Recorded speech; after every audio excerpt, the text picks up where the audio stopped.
Hey friends, it's Mel. Welcome to my kitchen. It has been a really busy week here and I have some meals that are so easy. So if you've had a crazy week and that sounds good to you, sit back, relax, grab your sweet tea, and let me do the cooking. Hello friends, I am so glad that you're here tonight. I thought we would start with another Cook With Me. Tonight we're going to make some chicken quesadillas. I'm trying to start each week's What's for Dinner with a Cook With Me type meal that's a little bit shorter that we can kind of talk when I'm making it. I enjoy that. Y'all seem to. Let me know for sure in the comments if you like this, but I've got some leftover chicken and I'm ready for an easy night. So let's make some quesadillas.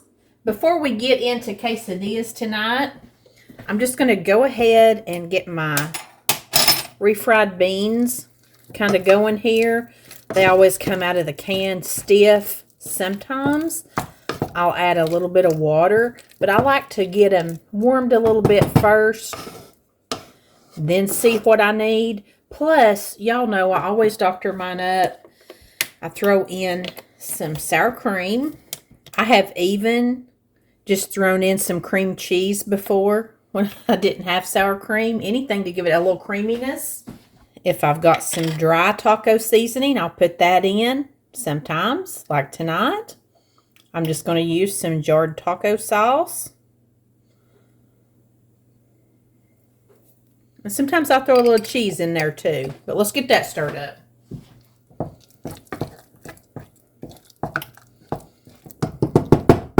You can see I also have some tea getting ready to boil here. Going to make some tea. Let's move over here and look at our quesadillas. I've got just a very, very little bit of butter. I might get just a smidge more. You could spray this with nonstick spray. If you've got a good nonstick skillet like this, you probably don't even have to have anything. But I do like the flavor that butter gives it. Here is my chicken. This is just some chicken that I baked up earlier this week, and I am not putting any more seasoning of any kind on here because I have this seasoned up deliciously. And some of us might want taco, and some of us might want that avocado lime stuff from Taco Bell, that sauce. All right, I've got just some soft taco size tortillas. And I think I'm going to try this trick that I've seen other people do. Most of the time I just lay one down, build it, put one on top. But I have seen people do this. Let's see, am I doing this right?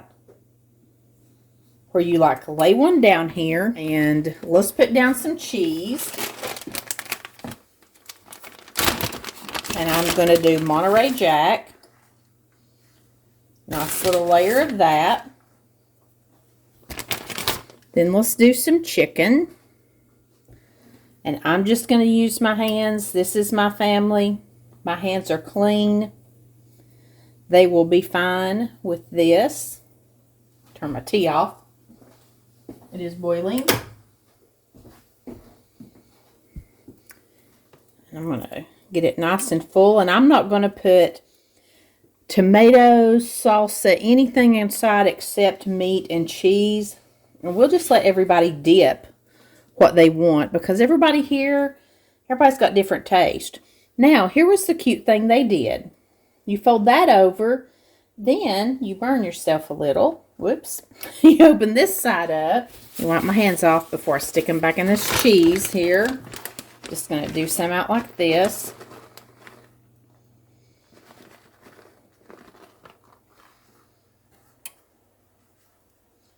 That looks like a fair amount. And let's shred some over here.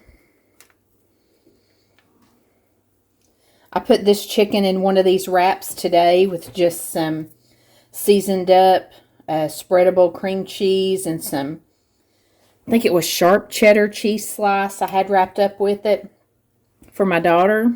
And she loved that. She had that in her lunch today. Something different. I don't want to be skimpy with them.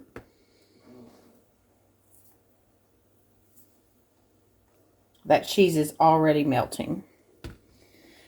now I've got 2 in here frying up in that butter.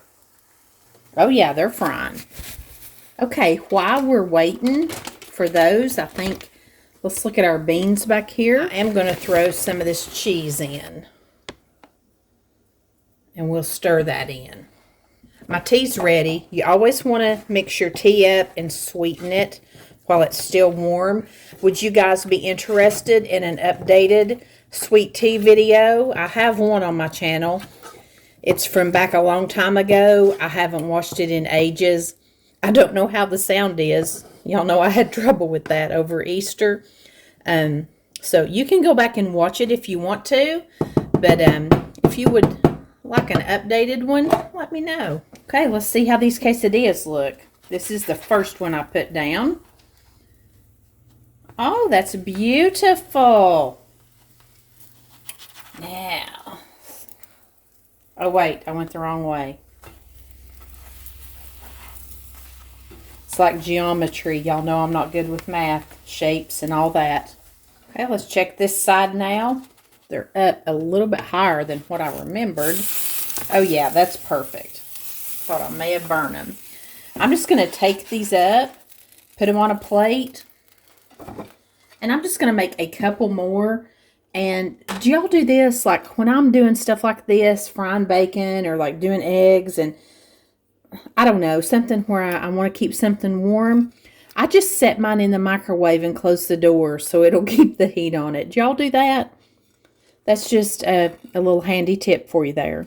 Something you do have to watch out for when you're frying multiple batches of stuff in butter, and probably all of you guys know this, you all are probably much better cooks, more seasoned than I am.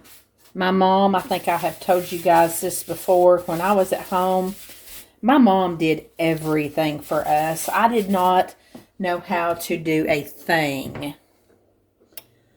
And she's tried to help me since then, and it's been 30 years, but I did not know about how butter would do. I didn't know those things, and you don't know those things until it happens to you or somebody is good enough to share that with you. Okay, let's see if I can remember again how to do this.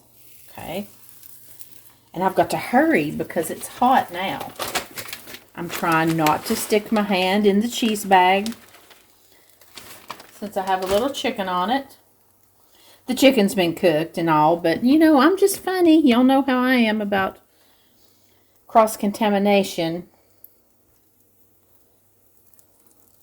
I would make a good health inspector. These are so quick and so easy. A great way to use up leftovers. I've made these, of course, with chicken. I've made them with leftover taco meat. I've made them with leftover roast, barbecue, just anything. Even fried chicken tenders that I've had left over. Just anything that you want to stick in here, you can. I've even just had them with like bacon and cheese inside of them. And I have had them with some scrambled eggs in there too. That's good.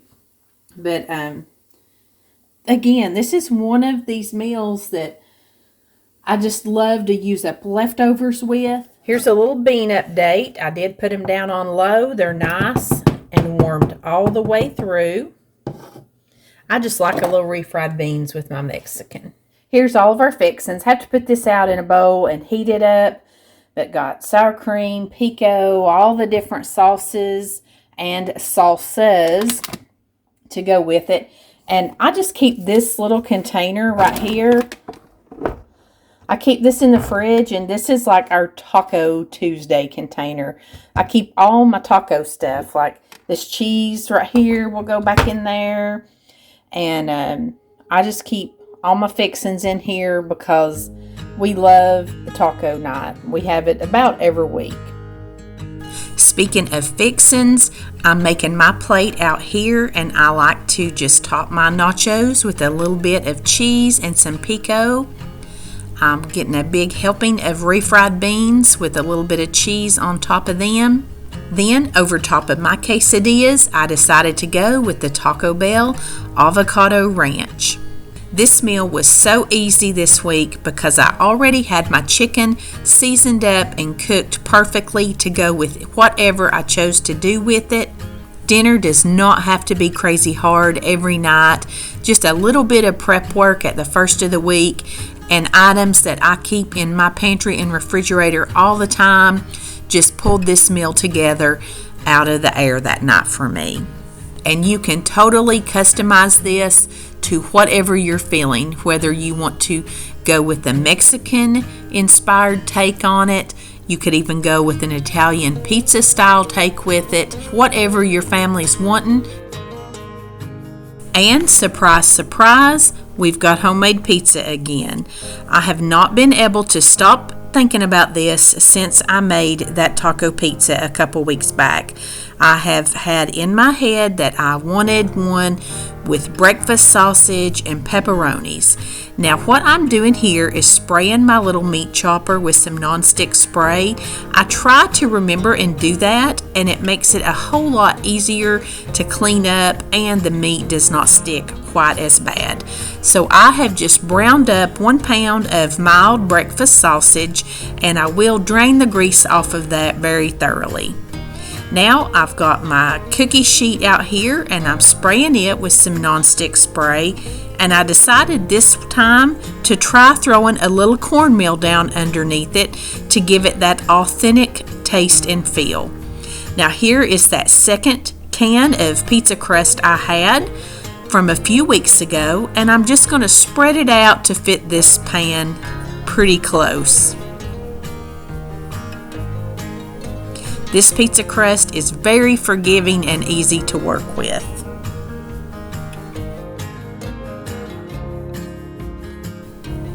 I had this jar of pizza sauce open in the fridge that we need to be using up, so I'm going to put down a nice little layer of this. And this week I decided to not par bake my crust at all. When I made the taco pizza, it seemed to get a little too done. On top of my sauce, I'm just throwing down a nice cheesy mozzarella layer.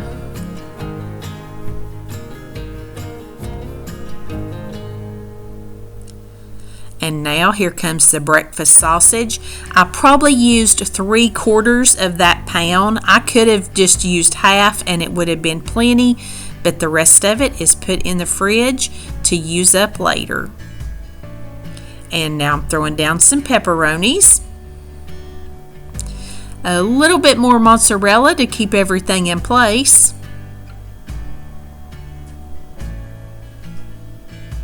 And then we'll throw on some of this green can Parmesan cheese just for good measure.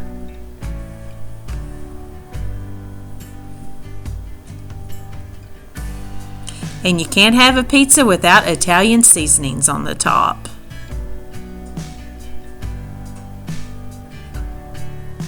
And then I'm going to throw red onions probably on about 3/4 of this pizza.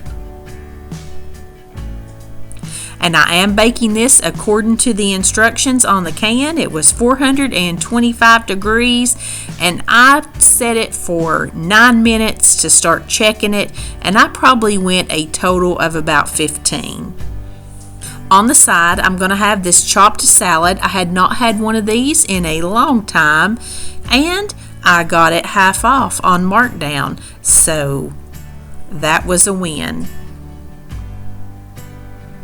Friends, this pizza was so good. This is what I had been wanting ever since I had the taco. When it was good, it was very good, but something about that pizza just made me want one with some sausage and pepperoni. So easy, fun Friday night supper. This is actually some footage I had from a while back, and I ended up not using it in one of my What's for Dinners, but I thought I would show you this quick and easy meal that we do about every other week at least. This night I am making some loaded fries. I've just cooked those up according to the package directions, and then I pull them out, load them with a little cheese, bacon, and put them back under the broiler for a bit. Top them with some green onions and then whatever everybody likes to dip them in.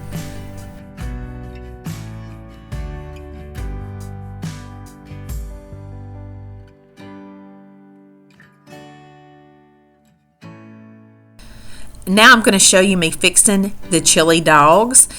I like to put cheese down in the bottom of my buns. If you had some kind of cheese sauce, that would work even better.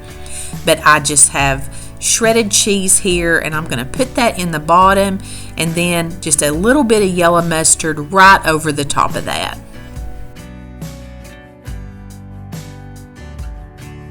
Next, we're going to put on the chili. This is our favorite chili sauce from Kroger's.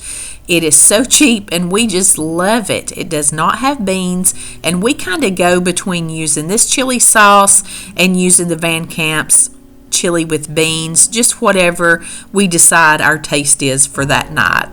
Now, if this was my plate, I would top it with some onions and be done. But my husband does like hot dogs. I don't.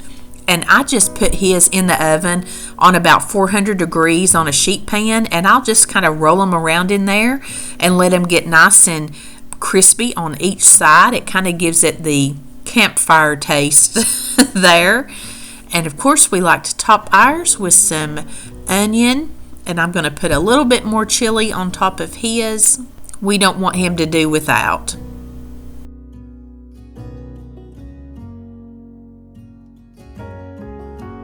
Going to give him a nice side of those loaded French fries I made, and then I had made some Amish pasta salad this week, and I will link the recipe video where I made that down below if you're interested. That was really good. I had seen that recipe and been wanting to try that for a while.